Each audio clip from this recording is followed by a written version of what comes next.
ñëw justement ci proposition de loi yi c'est vrai que réhabilitation Karim Wade ak Khalifa Ababacar Sall doon ngeen ko demander depuis longtemps également lu jëm ci wàllu criminalisation de l'homosexualité boobu c'est en quelque sorte benn influence boo xam ne askan wi def na ko jébbal leen ko pour ngeen dem porter ko à l'Assemblée nationale mais beneen bi également muy la baisse des prix 3 propositions de loi yoo xam ne Yewwi Askan Wi les députés nee nañ dinañ ko dem proposer à l'Assemblée nationale yaakaar nga ne aboutissement dina ci am. waaw du yooyu kese nag parce que. oui y a d'autres mais juste ñu prioriser pour le moment. y a d'autres oui. Parce que ñun je crois que il faut ñu dinañu cohérent ak suñu démarche. loi d'amnistie bi ñuy wax. je crois que opposition bi cote lañ fi dégg en tout cas Yewwi Askan Wi. kese lañ fi dégg pendant la campagne ñu campagner ko. Projet pour la criminalisation de l'homosexualité pareil. Donc c'est tout à fait logique parce que tey buñ ko porté wuloon assemblée sax war na mën a jaaxal sénégalais yi. xanaa kon dañ doon wax rek pour ñu fal ñu waxuñu pour ñu fal ñu mais attirer seen attention ne au-delà de ces points ak les 10 autres points yi ñu yoroon ak points yeneen yoo xamante ne sénégalais yi dinañ ñu ko yokkal dinañ leen défendre à l'Assemblée nationale parce que nag ñun li ñuy défendre mooy li sénégalais yi bëgg parce que bu ñu fàtte ni coalition Yewwi Askan Wi ay partis politiques yu daje la partis politiques yooyu bi ñu dajee dañoo dem local am ay bëgg-bëgg bokk ko teg nag un projet de législature ñu mën a wax ñu ne lii ak lii ak lii mooy suñu ay poñ loolu ñu wax noonu kenn ku ne danga ko jëlee ci sa base ñun bu ñu demee ba ne dañuy teg ay projet de loi ci vie chère bi xam nga ni loolu mooy wane ne gouvernement bi lajj na bu ñu demee ba ne ñun dañuy indi loi amnistie nga dégg le président Macky Sall di joxe ay instructions au ministre de l'intérieur te kenn mësul dégg mu waxtaanee ko ci campagne bi na Sénégalais xool kan moo dëggu fii ak kan moo fi faux parce que je crois que mënoo laaj réew 2019 waxoo benn yoon dafa bokk ci say projet nga amnistier say prisonniers 2022 nga dem législative joxe say poñ am sa liste waxoo ko benn yoon sénégalais yi tey parce que xam nga ni opposition bi daf koo nam ma def nga ragal mu doon sa gàcce wala boog nga am sa ay marchandage politique ak sa ay menaces yoo xamante ni yaa ngi koy am ci yenn opposants yi bëgg am loo mën a yeeg ñoom nga ñëw bëgg te loolu duñu divertir ñun on reste sur notre logique parce que ay waxam ñun dara doyuñu ci parce que gis ngeen bi mu ko waxee ba léegi benn acte posé wu ko te je crois que ñaar ñooñu ñuy wax muy Khalifa Ababacar Sall Karim Wade man je suis convaincu pour les avoir défendus que ce sont des victimes que kenn warul leen woon génnee ci processus électoral bi parce que kii pertul droit civique am kay rabat d'arrêt bi balaa ñu bu ñu koy teree nekk candidat boobu le rabat d'arrêt était suspensif ñu xañ ko mu nekk candidat donc ñoom ñaar ñëpp Macky Sall dafa violer la loi pour tere leen bokk loi boobu mu violer c'est la loi électorale bu defoon une révision de l'article 27 du code électoral en enlevant li nga xam ne moo ko ci yokk mooy le citoyen électeur parce qu'il a rajouté électeur s'il avait dit juste le citoyen ku ci am carte d'identité di nga dem déposer sa dossier de candidature bu ko dindi woon seppi ko donc ñooñu bokk te fekk ay amnistie amu ci parce que amnistie loi la boo xam ne dañ ko war a encadrer parce que kenn du amnistie ay nit ay fait ngay amnistier te fait yi ngay amnistier da nga koy circonscrire ci temps da nga naan de telle date à telle date te dafa am loo xamante ne am na ñoo xam ne tey ñu ngi leen topp ci enrichissement illicite am na ñu ci tëj ñoo xam ne dara jotewu leen ak politique ñooñu est-ce que dañ ciy bénéficier wu naka lañ ciy bénéficier wu délai bi lan ak lan la donc je crois que bu fekkente ne dëgg-dëgg réparer injustice bi nga xam ne moo ko defoon parce que nag lii moom mooy dëmm rey la daa jaare la mooy nga jàpp ay nit tëj leen tooñ leen tey nga ne da nga bëgg ñu bokkaat ñun mënu ñoo naqari on ne peut que rafetlu ko bu lu amee parce que dañ ko défendre ñun suñu programme mais dañu ne ñun ñii ñoo ci jekk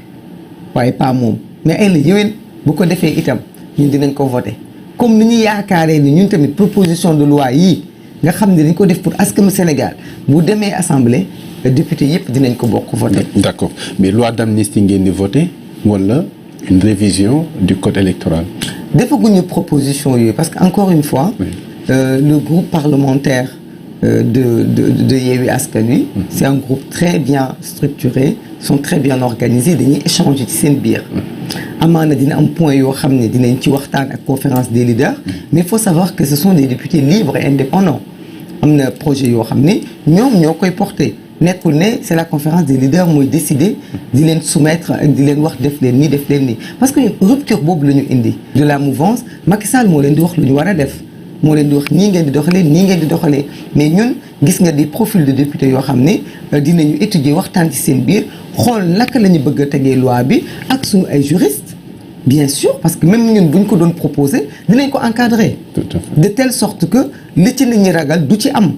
dina nekk loi boo xam ne dina nekk proprement parler pour ces deux individus qui ont autant de droits pas pour une autre clientèle wala pour cacher d'autres voleurs au col blanc. D'accord. Alors ñu ñëw ci cette proposition de loi concernant la baisse des prix. Là, ça pose problème parce que je ne pense pas ou est-ce que vous croyez que yaakaar ngeen ni baisse des prix dafay jaar ci ay loi wala boog dans les détails naka ngeen yaakaare ne da ngeen koy proposer ba mbir mi mën a jàll ba effectif. Bon, j'ai pas les détails de cette proposition de loi mais li ma mën a wax mooy. dëkk ay loi moo koy régler ndax li tax loi di ko régler Abdou Khadre mooy ñëpp Sénégal gis nañ ne ñuy dund fan yi dëkk bi lépp a yokk léegi ku mu neex jote woo dara ak guerre Ukraine bi da ngay jóg yokk ne guerre ba ca Ukraine moo tax dëkk mënul tëddee noonu munoo yeewu rek parce que guerre baa nga ca Ukraine nga yor sa marchandise boo xam ne yow demul Ukraine paasul demut fenn Sénégal gii la dëkk ci biir intérieur Sénégal gi la essence yokkuwu fi gasoil yokkuwu fi mais nga yokk sa produit parce que amul ci marché bi loi bu la contraindre nga war a mën a bañ a yokk ñii luwee seen kër yi tabax ko lu ñu jotee ak Ukraine mais ñëpp gis nañu ne location augmenté les prix des matières premières aussi quand ça augmente ñi tabaxoon seen ay kër parce que nag ñii tabax yii di ñëw parce que yokku même comment dirais-je yokku di am ni muy ciment bi c'est récemment c'est les 6 derniers mois mais am na ñoo xam ni seen i kër tabax nañ ko depuis fukki at mais dañ cee profité yokk seen i njëg lépp yokku ba ci menthe fraîche après ñu ne la matière première il faut mu am ay loi yoo xam ne moom mooy encadrer ni dëkk bi di doxee parce que nag dëkk bu amul loi anarchie moo fay am ku nekk dafay doxalee nu mu ko neexee parce que soo gisee ñu ne il faut mu am ay loi man jàpp naa ni fa lañ ko war a jaarale parce que nag li tax mënuñu ko bañ a jaarale ci loi mooy loi moo tënk ñëpp sinon arbitrairement mënoo décider rek ñii lii lay jaar lii lay jaar il faut nga teg ay loi te man je trouve que Sénégal itam li tax dëkk bi mënul développé wu c'est parce que nit ñi dañu am benn rapport bu ñu am ak impôt bu jaarul yoon damay jaay am naa sañ-sañu yokk waaye su ma yokkee loi war na maa mën a tënk ci sama payinu impôt ba tax na bu ma xalaatee li ma nar a fay ci impôt parce que plus may gagné plus damaa war a fay donc boo yokkee ay la yéwén say taxe na yokk sa impôt na yokk bu ko defee gafak gi mu mën a dugaat ci askanu Sénégal dugaat ci suñuy poche dugaat ci état bi su boobaa ñëpp dinañ ci gis seen bopp mais xam nga yow nga yokk rek ci sa poche lay yem doo ko déclarer amul contrôle parce que il y a pas d'état en fait ce pays marche sur la tête parce que dans un pays où tout a augmenté certes il y a l'inflation mais inflation boobu lan moo ko indi du guerre Ukraine bi kese am na ci wàll mais guerre Ukraine bi tamit du loo xamante ne daf ñu bett parce que 24 février 2022 ci la démarré mais président Macky Sall mi jiite Sénégalais yi lan la def 24 juin 2022 mais dafa inauguré corniche la promenade de Corniche def ci plus de 18 milliards. def fa ay weñ ki ay garab ne day def embellissement alors que guerre baa ngay sonné ca Ukraine alors que ba mu démarré dañ ne ko Ukraine li ñuy indi ci engrais di ko indi ci ay matières premières moo ko Russie ñëpp nañu serré seen ceinture parce que dinañu dem ci lu metti mais yow soo jiitee nit ñi te amoo gis-gis yow doo def des prévisions.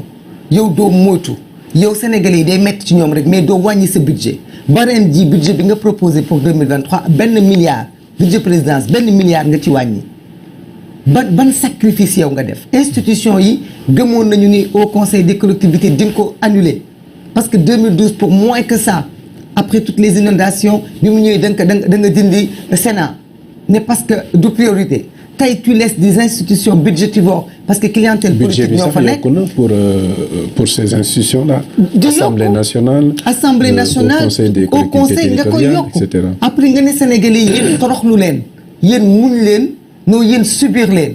c'est là aussi où nous on en appelle au peuple nag Sénégalais yi yeewu. lii moo tax ñu ne ñun bientôt on va en finir parce que lii mënul continuer. on ne peut pas continuer avec des gens yu nga xam dañuy massacrer peuple bi yu nga xam ne dañuy jàppee askan wi comme benn dundukaay di lekk ci kaw askan wi mais su mettee askan wi kese moo ko yëg ñoom seen privilège duñ ci wàññi dara. d'accord mais nous sommes en politique. Il y a des promesses yoo xam ne Yewwi Askan Wi ñu ngi koy def tout le temps. Promesse de rupture promesse d'une gouvernance meilleure que bi nga xam ne moo fi nekk mais gisoon nañ Macky Sall également la même démarche la amee woon mais est-ce que finalement bu ñu demee ba ci biir changement du ci am est-ce que ça c'est vraiment garanti. En fait aussi ñu leeral du Yewwi Askan Wi mooy def promesse parce que pour l'instant bi ñu jógee ci législatives bi du coalition électorale ci biir Yewwi Askan Wi am na ay profils yoo xam ne ce sont des candidats te ku ne ci ñoom yor nga programme mais xam nga Sénégal yi tollootuñu fu ñu leen di nax. C'est vrai qu'on a un gouvernement menteur qui ment, qui sait qu'il ment, qui croit lui-même pas à ses mensonges, mais qui continue de mentir. Ça fait depuis 2012 qu'on nous ment. On nous ment surtout. Le budget a augmenté, le pétrole va arriver, le gaz va arriver, lii dinañ ko def dara du am. Mais je crois qu'entre ces menteurs-là et l'espoir qui est là, et des gens aussi yu nga xam ne ils ont plus droit à l'erreur, parce que je crois que Sénégalais luñ fi muñaloon Abdou Diouf muñal ko fi président Macky Sall duñ ko muñal. beneen président parce que Sénégalais yi ñoo dum nangooti ku leen nax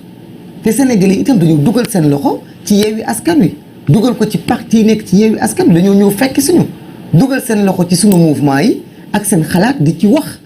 ba nga xamante ne ñun ñi sax on est plus libre de wax li ñu bëgg te je crois que dafa respecter ses engagements mën na nekk ci kaw nga respecter sa kàddu